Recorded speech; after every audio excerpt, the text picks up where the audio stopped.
ये खबर पारुल यूनिवर्सिटी द्वारा प्रस्तुत की गई है। नमस्कार दोस्तों, आज हम बात करने वाले हैं यूरोप की बड़ी खबर की। इटली की प्रधानमंत्री जॉर्जिया मेलोनी, जो दक्षिणपंथी नेता के रूप में जानी जाती हैं, उनको अपने ही सांसद में तगड़ा झटका मिला। चुनावी कानून बदलने की उनकी कोशिश एक वोट से फेल हो गई। संसद के निचले सदन में वोटिंग हुई और उनका प्रस्ताव सिर्फ 188 के मुकाबले 187 वोटों से हरा दिया गया। ये मामला सिर्फ एक छोटी वोटिंग का नहीं है, ये दिखाता है कि मेलोनी की सरकार के अंदर भी कितनी दरारें आ चुकी हैं। विपक्ष जो अब तक इस्तीफे की मांग कर रहा है, ऐसे में अगले साल इटली में आम चुनाव होने वाले हैं और ऐसी घटना होना मेलोनी की सत्ता पर बड़े सवाल उठा रहे हैं। अब उनकी सरकार कितने दिन टिकेगी, ये तो आने वाले दिनों में ही पता लगेगा। ऐसे में इटली की सियासत में क्या चल रहा है, कैसे उनके खिलाफ वोट पड़ गया, आइए इस बारे में आपको विस्तार से बताते हैं। इटली की सियासत में मेलोनी का महत्व। दोस्तों, जॉर्जिया मेलोनी इटली की पहली महिला प्रधानमंत्री हैं। 2022 में उन्होंने दक्षिणपंथी गठबंधन के साथ सरकार बनाई थी।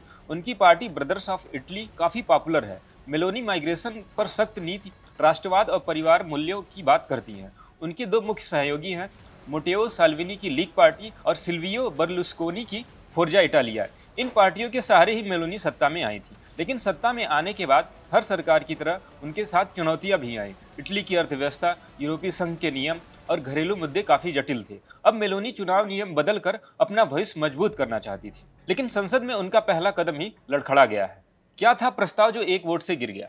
दोस्तों, संसद के निचले सदन में वोटिंग हो रही थी। मेलोनी सरकार उम्मीदवारों के लिए प्राथमिकता आधारित मतदान यानी प्रेफरेंशियल वोटिंग दोबारा लागू करना चाहती थी।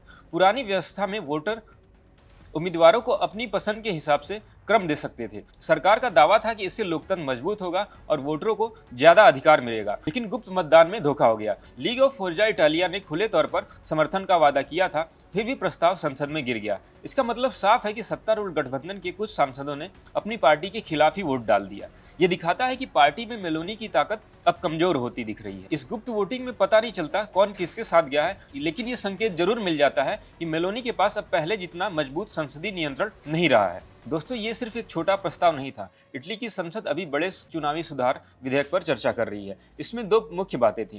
पूर्ण अनुपातिक मतदान प्रणाली यानी फुल प्रोपोर्शनल रिप्रेजेंटेशन लागू करना। जीतने वाले गठबंधन को अतिरिक्त सीटें देने का बोनस सिस्टम इसमें था। सरकार चाहती है कि अगर कोई गठबंधन थोड़े ज्यादा वोट पाए तो उसे संसद में ज्यादा सीट मिले। इससे स्थिर सरकार बन सकती है। लेकिन विपक्ष कह रहा है कि ये सब अगले चुनाव में मेलोनी को फायदा पहुंचाने के लिए किया जा रहा है। वे आरोप लगा रहे हैं कि सत्ता पक्ष नियमों को अपने हिसाब से मोड़ना चाहता है। इस्तीफे की मांग।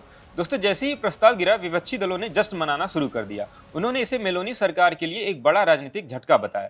कई नेताओं ने कहा कि प्रधानमंत्री का अपने सांसदों पर अब काबू कम हो गया है। विपक्ष की अब मांग है कि सरकार इस्तीफा दे। उनका कहना है कि अगर सरकार अपने बेसिक सुधार भी पास नहीं करा सकती तो उसे सत्ता में रहने का कोई अधिकार नहीं है। कुछ विपक्षी नेताओं ने तो ये भी कह दिया कि मेलोनी अब अल्पमत की सरकार चला रही है, भले ही कागजों पर बहुमत दिख रहा हो।